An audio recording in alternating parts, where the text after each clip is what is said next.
Perkenalkan nama saya Ekali. Di sini saya mau ngejelasin tentang proyek analisis data saya berjudul Supply Chain Public Asset. Ya kita langsung mulai saja ya. Langkah pertama dalam proyek ini adalah menentukan pilihan bisnis. eh, Terbagi menjadi 6 kategori, yaitu what, when, why, where, who, how. Oke.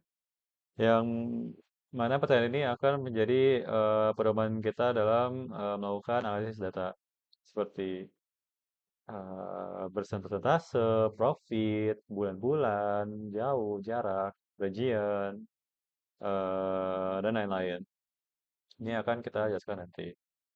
Tapi yang pasti semua percayaan ini telah dibedah atau disusun menggunakan metode SMART gitu. Oke, langkah pertama adalah mengolah data adalah menambahkan library yang diperlukan. Biasanya ada NumPy, Pandas, Matplotlib, dan Seaborn. Library ini digunakan supaya kita bisa dengan mudah mengolah data tersebut. Nah, langkah selanjutnya adalah data wrangling.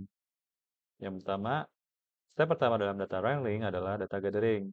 Karena data ini diambil dari Kaggle, maka kita hanya perlu memasukkan data tersebut dan mengolah 100.000 data pertama saja. Karena ketentuan dari tugas ini adalah 100.000 data.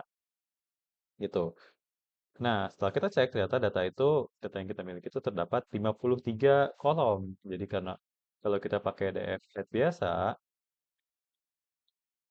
atau DF biasa, nah ini bakal kepotong di bagian sini. Dan kita dapat menunjukkan semua kolomnya. Jadi kita harus print manual, days, segala macam, dan segala macamnya. Gitu. Nah, ini setelah kita load semua datanya, kita cek dulu. Ternyata data ini memiliki banyak tipe data. Terdapat banyak tipe data. Ada objek atau biasanya itu basic string, ada integer, ada float juga dan lain-lainnya. Tapi ini semua tidak cukup karena kita harus melihat secara sekilas apa sih isi data tersebut. Nah, kita gunakan def and unique.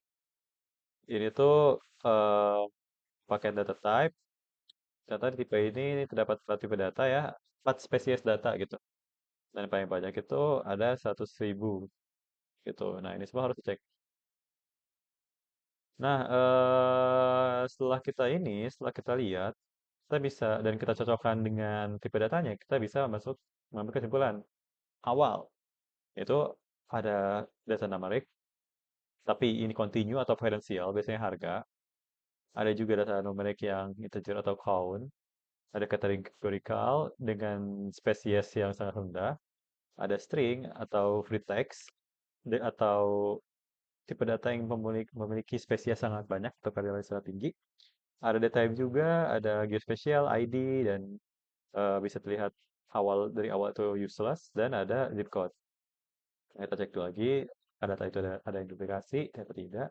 Nah, kita cek juga mana data yang paling banyak kosongnya. Nah, ternyata data yang paling banyak kosongnya ada di data product description dan zip code. Sementara data lain itu kosongnya sedikit gitu. Jadi bisa kita minimalisir. Nah, karena itu kosong, maka kita perlu melakukan sesuatu. Kalau misalnya datanya banyak, maka harus kita drop. Nah, setelah data itu kita lihat, maka kita akan membersihkan data terlebih dahulu. Sebelumnya kita untuk mempermudah codingan, kita lakukan lowering case di nama kolomnya dan kasih underscore. Nah, kita buat kolom yang bakal di drop. Nah, selanjutnya kita cek dulu data kategorikalnya apakah perlu di include atau tidak. Dan setelah kita cek, ternyata hanya perlu ada satu yang di drop. Nah, semua step ini dilakukan dari step kita lihat dulu masing-masing, lalu kita drop, jadi kita cek baru kita drop itu dicek berdasarkan tadi tipe data yang tadi, tip jenis data yang tadi gitu. Ini kita review, yang gak berguna itu isinya apa? Ternyata password dan lain-lain. Nah ini, tapi ini berfungsi supaya kita bisa dengan mudah melakukan NDA. Tuh. Setelah kita cek, kita lihat dulu datanya sudah bersih. Nah, ini dia, kita review. Datanya sudah bersih, isinya seperti ini, memiliki kolom yang enak dilihat, isinya juga sudah jelas, sudah masuk akal, sudah sesuai. Ini juga masih sama, tetap mempertahankan uniknya dan kita masuk ke area. Area ini sebenarnya buat kita ngecek karena itu tipe datanya supply chain, kita bisa ngecek kayak siapa user paling banyak, pembelinya, dan lain-lain, gitu. Ini isinya cuma buat ngasih brief supaya kita bisa memudahkan proses analisis. Nah, kita masuk ke analisis. Oke, buat menjawab pertanyaan pertama, presentasi keterlambatan. Mana yang paling besar? Kita bisa kita grouping dulu dan kita plottingan. Ternyata hasil dari analisis kita first class itu untuk kategori ini, kategori barang ini, paling sering telat itu di first class. Dan yang paling tepat waktu itu di standard class gitu. Jadi kalau misalnya aku mau pakai ini, aku pengen beli di sini, aku bakal pakai standard class. Kita cek dulu profit mana yang dengan kombinasi ini paling rugi. Ternyata kita cek yang paling rugi itu health and beauty dengan diskon yang sangat besar. Ini ada tulisannya, very large dan second class itu paling sering rugi. Sementara yang paling sering untung itu ada di ada ini ada tulisannya ya. Ada dari teknologi, diskon paling kecil dan someday. Nah, itu yang paling untung gitu. Jadi kalau misalnya aku pengen jualan, aku bakal jualan ini. Kapan? Oke, kita cek. Bulan dengan volume order tertinggi, apakah bikin telat juga gitu. Ternyata setelah kita cek ini jumlah order, ini paling ada rata-rata selisih hari. Dan ini adalah timeline-nya, sebenarnya timeline.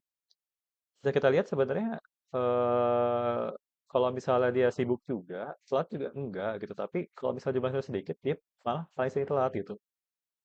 Jadi bisa dibilang mau mau rame mau enggak tetap telat gitu.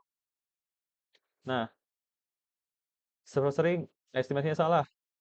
Ya sebenarnya kalau dicek second class itu paling sering salah gitu, paling sering telat. Sementara standard class itu eh paling aman lah gitu untuk Kanada, Caribbean ini untuk daerah-daerah pembelinya ya gitu.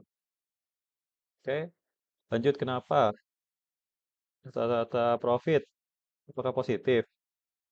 Ya, ternyata yang ya mostly bisa dibilang eh home office itu meskipun paling banyak dia gak terlalu untung lah ya. Tapi paling untung itu konsumer, segmennya itu konsumer. Mana durasi mana yang mereka pendapatan paling tinggi?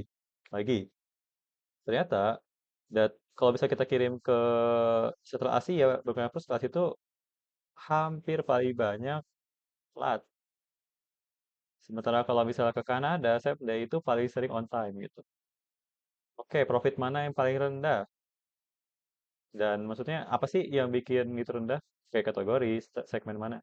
Ternyata paling rendah itu Central Afrika itu. Dia sangat, transaksi ruginya bisa dibilang kecil, cuman proporsinya itu rugi terus itu. Nah ini faktornya. Kalau cek 10 negara mana dan ya first class itu kalau misalnya kita cek lagi first class emang paling jelek sih, paling buruk.